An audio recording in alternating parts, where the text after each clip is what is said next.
நாம் கொண்டாடிய வெற்றி விழா சிவாஜி ரொம்ப வருஷங்களுக்கு முன்பு. அந்த விழாவிற்கு மதிப்புக்குரிய பெரியவர் டாக்டர் கலைஞர் அவர்கள் அந்த விழாவுக்கு வந்து அந்த விழாவை கௌரவித்து பேசினார்.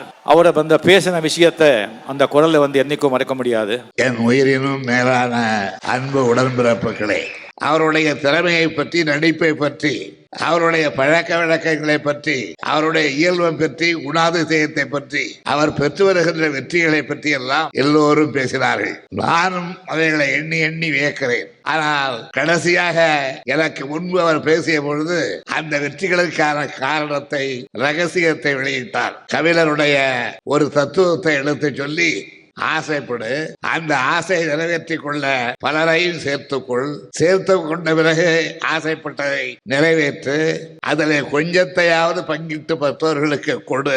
அதுதான் கபிலருடைய தத்துவத்தினுடைய வெற்றியின் ரகசியம் என்று குறிப்பிட்டார். அந்த ரகசியத்தை அவர் வெளியிட்டு, நான் இப்பொழுது அதை புரிந்து கொண்டேன்.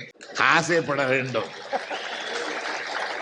ஆசைப்பட்டதை நிறைவேற்ற மற்றவர்களையும் இணைத்துக் கொள்ள வேண்டும், அவர்களையும் இணைத்துக் கொண்டு நினைத்ததை முடிக்க வேண்டும்.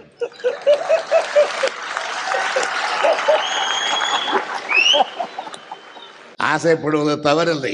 ஆசையை விட்டொழி என்று அந்த காலத்திலே துறவிகள் நமக்கு சொல்லி இருக்கிறார்கள். ஆனால் திருவோடு இல்லாமல் இந்த துறவியை நடப்பதில்லை.